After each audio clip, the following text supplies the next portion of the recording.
आज जो हमारा लेक्चर है, हम डिस्कस कर रहे थे चैप्टर 32 और इंडक्टेंस से रिलेटेड ये हमारा चैप्टर है। और लेक्चर नंबर है हमारा 24। जो टॉपिक आज हम डिस्कस करेंगे वो है आरएल सर्किट्स के बारे में।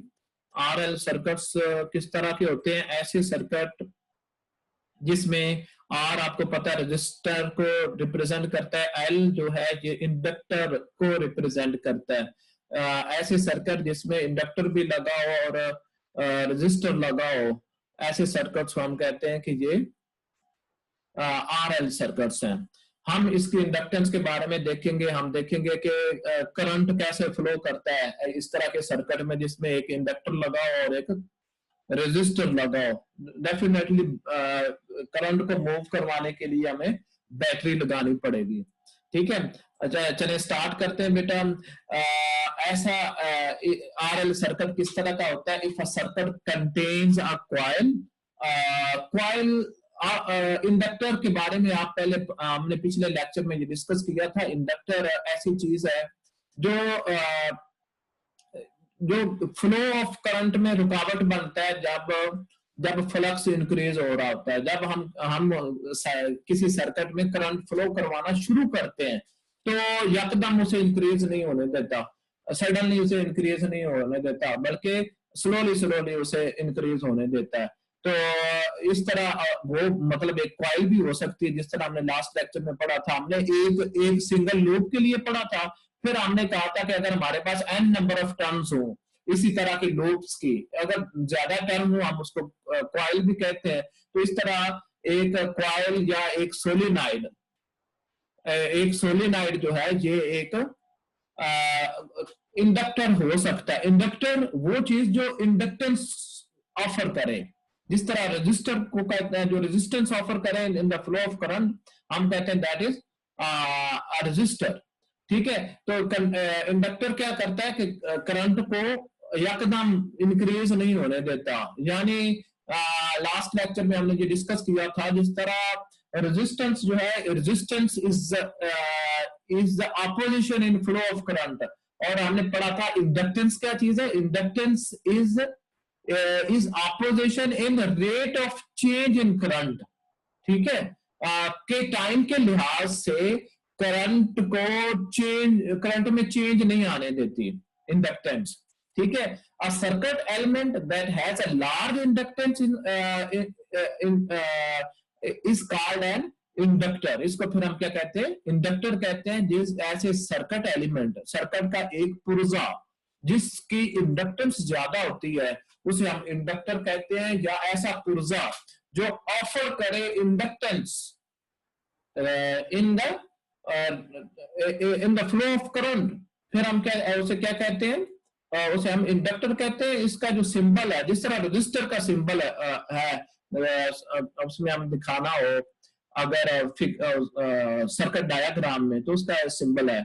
ठीक है, इसी तरह जो इंडक्टर का सिंबल है वो ये सिंबल है। ठीक है, keep in mind that even a circuit without a coil has some inductance. ये बात आपने ध्यान में रखनी है कि इंडक्टेंस का मतलब, अगर किसी सर्किट में इंडक्टर नहीं लगा हुआ, इसका मतलब ये नहीं है कि उस सर्किट की इंडक्टेंस नहीं होगी।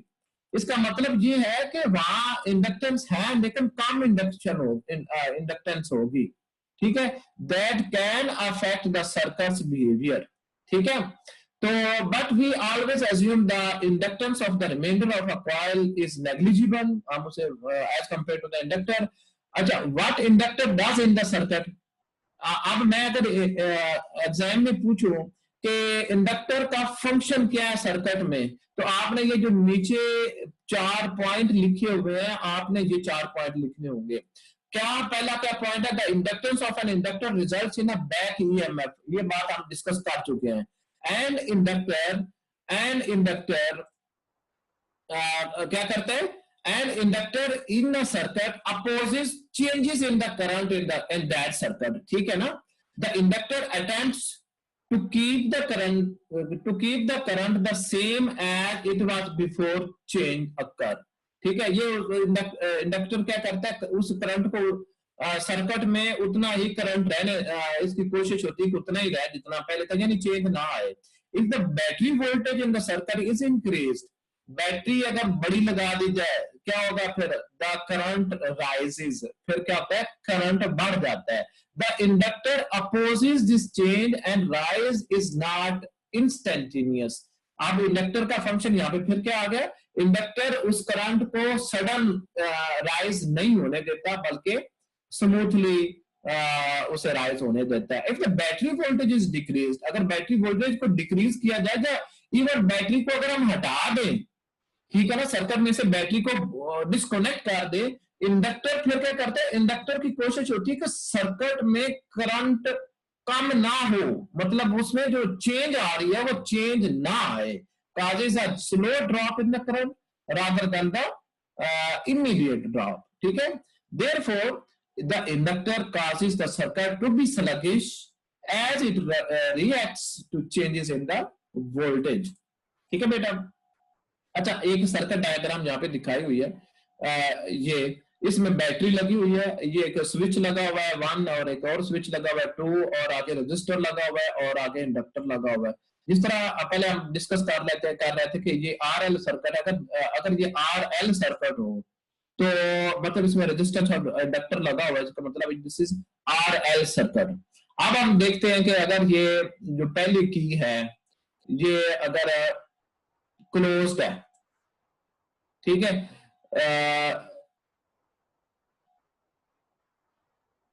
ये एक बच्चा है 010, बेटा जिन्होंने, मैं आपको एक बात बताना चाहता हूं कि ये 010 भी ज्वाइन कर ले, फिर करता हूँ। 010 अंश रजा और ये इस तरह के कुछ बच्चे हैं जिनका लॉगिन आईडी सही नहीं बना हुआ, मतलब लॉगिन आईडी के साथ नाम भी होना चाहिए और पूरा रजिस्ट्रेशन नंबर होना चाहिए, ठीक है। तो जिनका ये नहीं है, अनस रजा और एक दो और बच्चे हैं 010 रोल नंबर जो है, इनको मैं अगर अगले अगले लेक्चर में मैं इनको ऐड नहीं करूंगा, ठीक है बेटा। तो ये 010 जो है इसको मैं नेक्स्ट लेक्चर में ऐड नहीं करूंगा, क्योंकि इसका लॉगिन आईडी सही नहीं बना हुआ। आप अपना नाम लिखे, फिर रजिस्ट्रेशन नंबर लिखे, फिर मुझे पता चलेगा कि ये कौन सा बच्चा है, क्या ये कहना चाह रहा है, या इसके अटेंडेंस अपनी लगाई है, ऐसे तो मुझे पता नहीं चलता, ठीक है बेटा। तो अगले लेक्चर में मैं ऐड नहीं करूंगा, ये बात ध्यान में रखनी है। अच्छा, हम डिस्कस कर रहे थे बेटा, यहां भी फिर आते हैं कि ये हमारे पास सर्किट है। अगर हम क्या करें, ये लास्ट लेक्चर में भी हमने डिस्कस किया था कि बैक ईएमएफ कैसे पैदा होती है, मतलब बैक है ईएमएफ का मतलब इंड्यूस्ड ईएमएफ, और वो बैटरी के अगेंस्ट काम करती है। जिस डायरेक्शन में बैटरी करंट को फ्लो करवाना चाहती है उसकी उल्टी डायरेक्शन में वो बैटरी मतलब बैटरी या इंड्यूस्ड ईएमएफ होती है। अच्छा, अब हम क्या करें, अगर ये सर्किट को चलाएं तो क्या होगा कि ये इंडक्टर करंट को एट वंस पीक पे नहीं पहुंचने देगा, बल्कि ये आस्ता आस्ता उसे बढ़ने देगा। ये बात हम पहले भी कर चुके हैं। फॉर एग्जांपल, जब time t is equal to 0 तो हम क्या करें, स्विच को ऑन कर दे, स्विच को ऑन करेंगे तो करंट फ्लो करेगा और वो आस्ता आस्ता फ्लो करेगा। ये हम पहले बात कर चुके हैं, और ये हमने लास्ट टाइम ये रिलेशन पढ़ा था कि जो सेल्फ इंडक्शन है that is equal to minus L D I और डी जी के बराबर था, ठीक है बेटा। और अगर हम आपने एफएससी में किरचॉफ्स रूल पढ़ा होगा। किरचॉफ्स रूल क्या कहता है कि अगर सीरीज में रेजिस्टेंसेस लगी हुई हैं तो वो एड अप हो जाती हैं। यहाँ पे हम कहते हैं कि जितने भी कंपोनेंट लगे हुए सीरीज में वो एड अप हो जाएंगे। ये आपने एफएससी में पढ़ा हुआ है, ठीक है। तो हम इसे ऐड कैसे करेंगे, एप्सिलॉन, ये this is the voltage of the battery या ईएमएफ ऑफ द बैटरी, ठीक है। ये जितनी जी है इसका मतलब है कि हर कंपोनेंट के अक्रॉस जो वोल्टेज होगी वो इसका सबका सम इस बैटरी के बराबर होना चाहिए, है ना। यही किरचॉफ्स रूल हमें बताता है।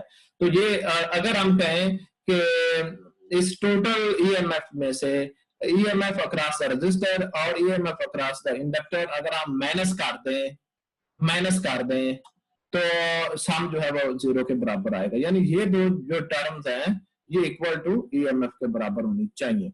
अच्छा, अब क्या, ये जो हमारे पास इंडक्टर के अक्रॉस जो ईएमएफ है, यानी इंडक्टेंस जो है, इन अदर वर्ड्स आप कह सकते हो सेल्फ इंडक्शन जो है, that is equal to equation 1 से minus L D I over D T के बराबर है। ठीक है बेटा, तो इसका मतलब ये है कि ये किर्चहॉफ्स रूल आपने, आपको अगर याद नहीं है तो दोबारा एफएससी में से एक दफा रिवाइज कर लें इसे। ठीक हो गया। अच्छा, तो नेक्स्ट चलते हैं।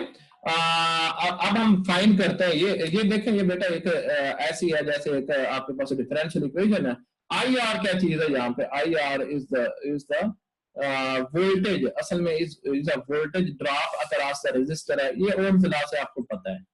ठीक हो गया। अच्छा, अब हम क्या करते हैं कि जो आपके पास इक्वेशन 2 है, उसको सॉल्व करते हैं। सॉल्व करने के लिए हम क्या करते हैं कि हम सपोज कर लेते हैं कि जो x है, x बराबर है एप्सिलॉन ओवर r माइनस आई। ये जो पिछली इक्वेशन है, हमने इसको सब्स्टिट्यूशन कर ली। सो dx जो है ये माइनस डी आई के बराबर आ जाएगा। तो अब हम क्या करेंगे कि जहां जहां पे एप्सिलॉन ओवर r माइनस आई लिखा हुआ है वहां पे x लिख देना। ठीक है, जहां पे dx लिखा हुआ है वहां पे di लिख देना। ये हमने सपोज कर लिया। ठीक है, तो सब्स्टिट्यूशन करने के बाद जो इक्वेशन हमारे पास सिंपलीफाई हो जाएगी, इजी हो जाएगी। उस इक्वेशन को सॉल्व करना आसान हो जाएगा। पिछली वाली इक्वेशन को इस इक्वेशन में हमने वो सब्स्टिट्यूशन कर लिया। ठीक है, अब ये इक्वेशन इस तरह बन जाएगी, x plus L over R D X over D T के बराबर आ जाएगी। ठीक है, अब मैं क्या करूंगा, मैं ये करूंगा कि इस एक टर्म को मैं बराबर के दूसरी तरफ ले जाता हूँ और मैं फाइंड कर लेता हूँ डी एक्स ओवर एक्स की value, that will be equal to minus R over L 0 to T X जो है x बराबर है epsilon over r minus I के। ये आपने ध्यान में रखना है। तो उसके इनिशियल वैल्यू फॉर एग्जांपल हमारे पास दो वेरिएबल है यहाँ पे, एक x है और दूसरा टाइम है। ठीक है, और at time t is equal to 0 x की वैल्यू x नॉट है। At time t is equal to t जो है हमारे पास जो x की वैल्यू वो x के बराबर है। ये हमने इसके इस इंटीग्रेशन के ऊपर लिमिट्स भी लगा ली। अब dx ओवर x की जो इंटीग्रेशन है that is log x over x naught आ जाएगी। वो x ओवर x नॉट कैसे आई भला?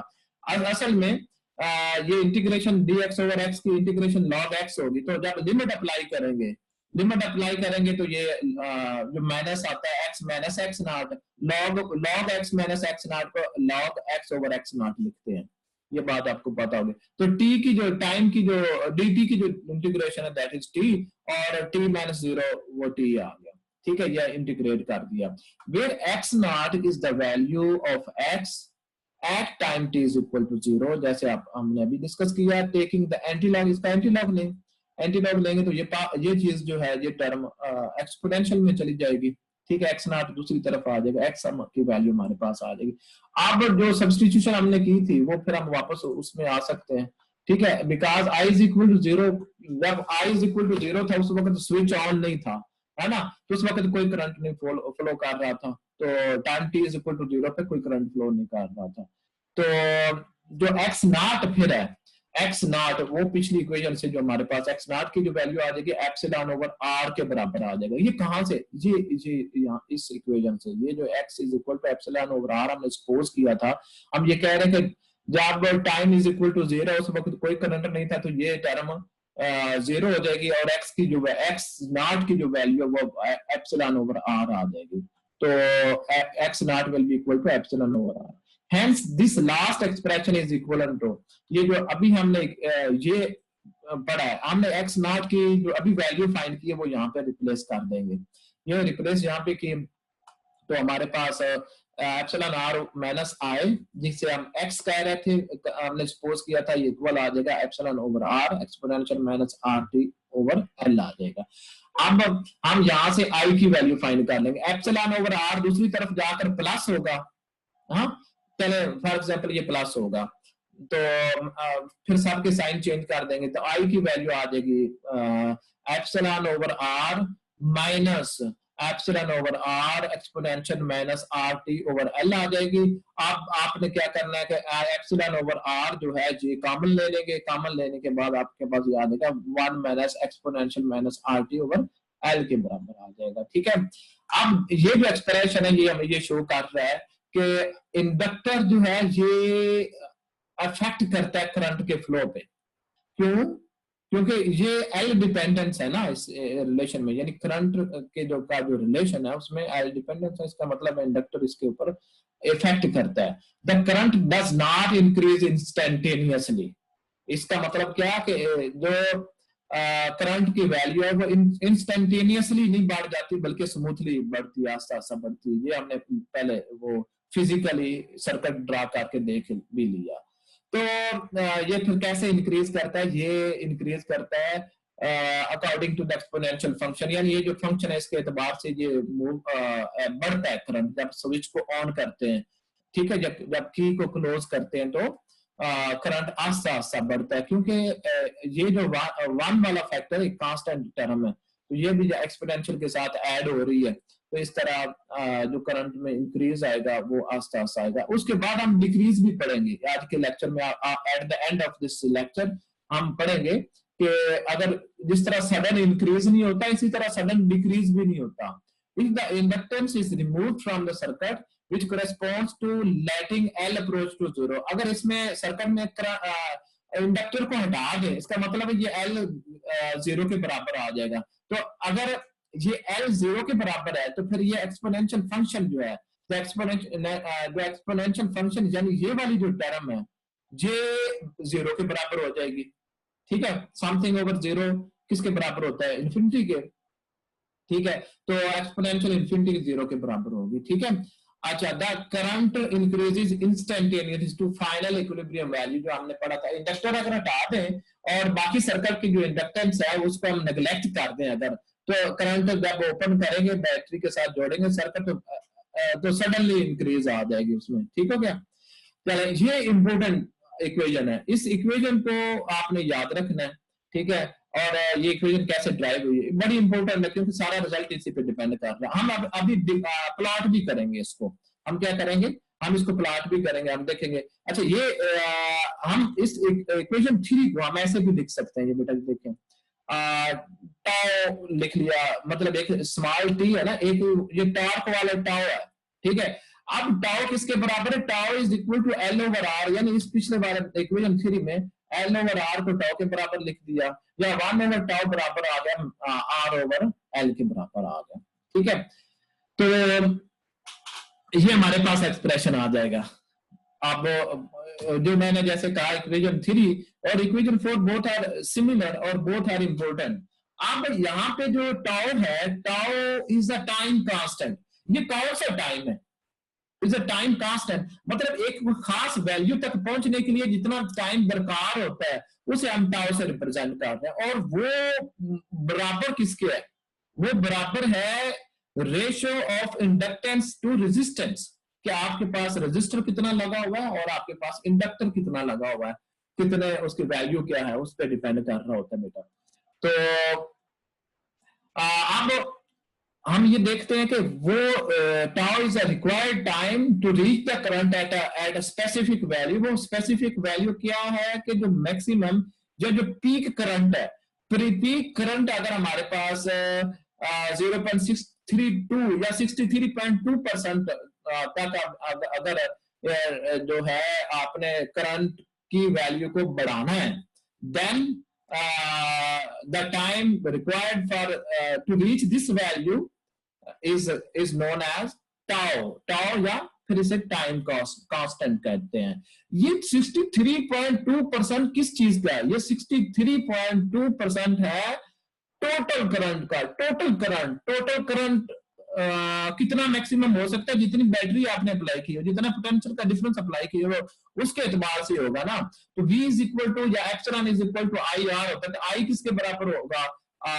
एप्सिलॉन या V ओवर आर के इम्तिलाल से। ठीक है, तो हम ये हमारे पास टोटल करंट, बैटरी का टोटल करंट अगर मेजर करना तो वो V is equal to I R वाले फार्मूले से आप कर सकते हैं। और इसका जो 63% तक अगर इंक्रीज होने में जितना टाइम लगे उसे हम टाउ कहते हैं, और this is known as time constant. ठीक है बेटा? अच्छा, आगे बेटा देखते हैं। The time constant is a useful parameter for comparing the time responses of the various circuits. ठीक है, और ये तो चले अंडरस्टैंड होगी आपको कि जो है टाइम कांस्टेंट है क्या चीज, ये इसको यूज किधर करते हैं, कंपैरिजन के लिए यूज करते हैं रिस्पॉन्सेज ऑफ डिफरेंट सर्कल्स के। अब मैं क्या करता हूँ अगली स्लाइड पे, मैं ये करता हूँ कि मैं दोबारा कंसीडर करता हूँ पिछला हमारा जो सर्किट था उसी डायग्राम को, और हम उसकी आउटपुट ग्राफ बनाते हैं। बेटा ये देखें ये बना हुआ, ठीक है। अब हम अगर कहें जब स्विच ये S1 जो स्विच है इसको हम जोड़ देते हैं, क्लोज कर देते हैं, मतलब करंट को गुजरने देते हैं। The current increases and an EMF that opposes the increasing current is induced in the current in the inductor। अब इसको जोड़ दिया, जोड़ने के बाद क्या होगा, करंट इस डायरेक्शन में फ्लो करेगा, लेकिन इंडक्टर क्या करेगा, इंडक्टर अपोज करेगा इंक्रीज इन करंट को, है ना। When the switch S2 is thrown to position B, अगर ये B के साथ जोड़ दिया जाए तो फिर क्या होगा, फिर the battery is no longer part of the circuit, तो फिर बैटरी जो है इसका पार्ट नहीं रहेगी, क्योंकि सर्किट हमने इधर से डिस्कनेक्ट हो गया और सर्किट हमारा ये वाला बन जाएगा। तो ये वाला वो केस दिखाया हुआ है, ये जो ऊपर है, जब S1 को क्लोज करें और S2 A के साथ रहे तो क्या होगा, करंट फ्लो करना शुरू करेगा और इंडक्टर उस इंक्रीज को रोकेगा। अच्छा, उसके बाद सेकंड स्टेप जो है, अगर हम S2 जो स्विच है इसको B के साथ जोड़ देते हैं, A से डिस्कनेक्ट कर देते हैं, फिर क्या होगा, फिर ये होगा कि बैटरी सर्किट से हट जाएगी, सर्किट से बाहर हो जाएगी, मतलब यहाँ से कनेक्शन जो खत्म हो गया। अब कनेक्शन खत्म हो गया तो इसका मतलब क्या, इसका मतलब ये कि जो सर्किट है हमारा क्लोज सर्किट ये हो जाएगा। अब बैटरी हटा दी तो करंट क्या होगा, डिक्रीज जो होगा, लेकिन इंडक्टर क्या करेगा, उस डिक्रीज को रोकेगा। ये जो डिक्रीज, क्योंकि बैटरी हटा दी, अब करंट में रुकना तो है, स्लो थोड़ा तो होना ही है, लेकिन इंडक्टर क्या करता है, जैसे ये इंक्रीज नहीं होने देता सडन, उसी तरह ये डिक्रीज भी नहीं होने देता, सडन डिक्रीज नहीं होने देता, ठीक है। उसके बाद ये ग्राफ बेटा बताया हुआ है, एप्सिलॉन ओवर आर, जो हम कह रहे थे कि टोटल जो करंट है वो मैक्सिमम इतना हो सकता है, और जो इंक्रीज जो आती है ये ऐसे एक्सपोनेंशियल नहीं आ रही, बल्कि ये आस्ता आस्ता आ रही है। ये आस्ता आस्ता कहां तक है, तकरीबन ये जहां पे टाउ की वैल्यू है ना, टाउ तक ये आस्ता आस्ता इंक्रीज होता है करंट, ठीक है। उसके बाद फिर सडन इंक्रीज आ जाती है। स्टार्ट में इंक्रीज जो है, जो चेंज है वो ये कहने का मकसद ये है कि स्मूथली चेंज आती है, ठीक है, एट वंस नहीं इंक्रीज हो जाता। ठीक हो गया बेटा, ये बातें समझ आ गई आपको। अच्छा, नेक्स्ट चलते हैं। अगर हम जिस तरह हमने अभी देखा कि करंट जो है ये आस्ते आस्ते इंक्रीज होता है, इसी तरह करंट में जो चेंज आती है, चेंज भी आस्ते आस्ते ही आती है। ये हम देखते हैं। अगर चेंज देखना हो तो हम क्या करेंगे, इक्वेशन 4 को हम डिफरेंशिएट कर देंगे विद रिस्पेक्ट टू टाइम, यानी D I over D T find कर लेंगे। आपको इसका डेरिवेटिव लेना आता है, और यहाँ पे देखिए उसका derivative D I over D T दिया हुआ, डेरिवेटिव दिया हुआ, और ये आपके पास उसका डेरिवेटिव आ जाएगा इक्वेशन 4 का। कैसे डेरिवेटिव का, D I over D T, ये तो कांस्टेंट है, ये बैठ जाएगा। 1 का डेरिवेटिव 0 आ जाएगा, क्योंकि यहाँ पे कोई कांस्टेंट का डेरिवेटिव 0 आ जाएगा, और इसका derivative minus exponential minus T और टाउ का जो डेरिवेटिव है वो क्या आ जाएगा, वो देखिए पावर का डेरिवेटिव आ जाएगा 1 ओवर टाउ और into derivative of the exponential function, ठीक है। तो वो आ जाएगा आपके पास एप्सिलॉन ओवर एल के बराबर आ जाएगा, epsilon over L multiplied by minus T over tau, ये इसके बराबर, ठीक है। अच्छा, यहाँ पे वो दिखाया हुआ जो अभी हमने डिस्कस किया कि अगर स्विच S2 को B के साथ कनेक्ट कर दें, बैटरी एलिमिनेट हो जाएगी, फिर उसका जो D I over D T का जो ग्राफ है वो इस तरह का बनेगा, मैक्सिमम से करंट आस्ता आस्ता स्लो डिक्रीज होता जाएगा, यानी चेंज इन करंट जो है वो थोड़ी थोड़ी होती जाएगी, थोड़ी स्लो होती जाएगी, कम होती जाएगी, सॉरी डिक्रीज होती जाएगी, ठीक है। अब जब हम एप्सिलॉन को 0 के बराबर रखें, एप्सिलॉन को 0 के बराबर रखें, ये किस कब की बात कर रहे हैं, हम उस वक्त की बात कर रहे हैं जब S2 को B के साथ कनेक्ट कर दिया।